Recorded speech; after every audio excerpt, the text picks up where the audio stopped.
வருஷம் ஆகுதுண்ணா நாங்க பிரிஞ்சு. சின்ன பிள்ளை வந்து கஷ்டப்பட்டு வளர்த்தது நாங்க. யாரு கேட்டாலும் ஒரு பதில் சொல்ல மாட்டாங்க எங்களுக்கு.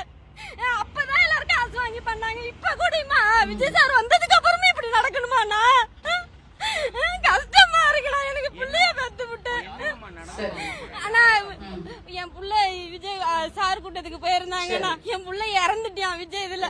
இந்த பொண்ணு கதறத்தை பார்த்தா பாவமா தான் இருக்குது, பரிதாபமா தான் இருக்கு. என்ன பண்றது?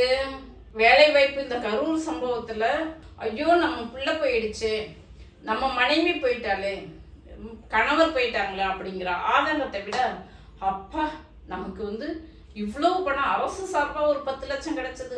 அது இல்லாம அரசு அறிவிச்சதுக்கு அப்புறம் தான் அந்த நடிகர் அரசு அறிவிச்சு 2-3 மணி நேரம் கழிச்சு இந்த நடிகர் 20 லட்சம் அறிவிக்கிறது. அதுவும் இல்லாம இந்த மற்ற கட்சிகள்லாம் சேர்ந்து 1 லட்சம் 2 லட்சம் அப்படின்னு சொல்லி சேர்த்து மொத்தம் 40 லட்சம் பணம் இந்த இறந்தவங்க குடும்பத்துக்குள்ள எவ்வளவு 40 லட்சம் பணம் கொடுத்துருக்காங்க. அது மட்டும் இல்ல மாசம் 5000 ரூபாய் அதையும் கொடுத்துட்டு இருக்காங்க.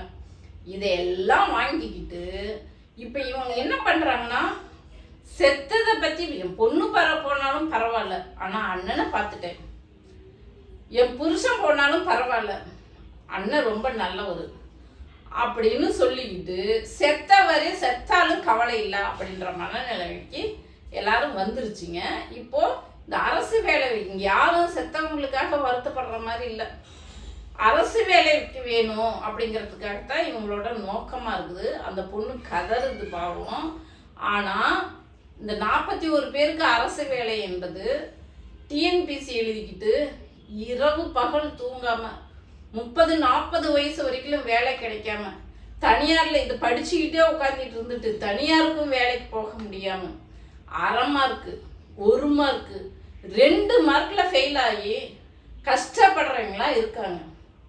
அப்படி ஒரு நல்லது கெட்டதுக்கு போக முடியாம, ஒரு கல்யாணத்துக்கு போக முடியாம, தங்களுடைய வாழ்க்கையில ஒரு இன்ப துன்பங்களை அனுபவிக்க முடியாம, அவ்வளோ கடினமான உழைப்பை கொடுத்து வேலை வாங்க முடியாம அவ்வளோ கஷ்டப்படுறாங்க. ஈஸியா ஏதோ தியாகிகளா இவங்க. ஒரு நடிகனை பார்க்க போனவங்க செத்து போயிட்டாங்க, அதுக்காக இவங்களுக்கு வந்து கவர்மெண்ட் வேலை கொடுக்கணுமா? அதுக்காக இந்த பொண்ணு கதறிக்கிட்டு இருக்குது.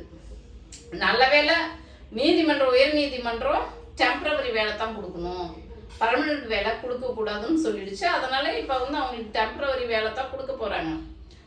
ஆனா இந்த பொண்ணு கதறுது, பொண்டாட்டி எனக்கு கொடுக்காம, முன்னுரிமை கொடுக்காம, என்னை ஒரு மனுஷியாவே மதிக்கல அப்படின்னு சொல்லிட்டு போன கவர்மெண்ட்ல தான் அப்படி பண்ணாங்க. விஜயண்ணா உங்க ஆட்சியிலுமா இப்படி அப்படிங்குது. ஆமா, ஒண்ணு தெரிஞ்சுக்கோ, போன கவர்மெண்ட்ல கவர்மெண்ட் செய்யல, அது அந்த கட்சிக்காரங்க அந்த மாதிரி பண்ணாங்க. சரியா? அந்த கட்சியில இருக்கிறவங்க தேர்வு பண்ணி அதை அவங்க பண்ணாங்க. இப்ப விஜயண்ணா நல்லவர் தான். எப்படி நல்லவர் ஆகுவாரு? அவங்க கட்சிக்காரங்க அவங்க உன்னை கூப்பிடாம பண்றாங்க, அப்பயும் திருந்த மாட்டேங்கிறீங்கல்ல. இந்த ஆட்சியை இந்த சிஎம் பொறுத்த வரைக்கும் பொண்டாட்டி யாரும் மதிக்க மாட்டாங்க. சரியா? கீப்புங்களை தான் மதிப்பாங்க. அதை முதல்ல புரிஞ்சுக்கிங்க. இந்த ஆட்சியை பொறுத்த வரைக்கும் எப்படி சிஎம் எப்படி இருப்பாரோ அப்படித்தான் இந்த கட்சியில இருக்கிறவங்களும் இருப்பாங்க. சிஎம் உத்தரவுப்படித்தான் எல்லாம் பண்ணிட்டு இருக்கிறாங்க. அதனால நல்ல வேலை நீதிமன்றம் தலையிட்டு டெம்பரவரி வேலை தான் கொடுக்கணும்னு சொன்னதுனால ஆயிரக்கணக்கான லட்சக்கணக்கான இந்த டிஎன்பிசிக்கு எழுதிக்கிட்டு உழைச்சி கஷ்டப்பட்டு வெயிட் பண்ணிட்டு இருக்கிற அந்த மாணவர்களுடைய வாழ்க்கையில நீதிமன்றம் வந்து ஒளி விளக்கை ஏற்றி வச்சிருக்கு.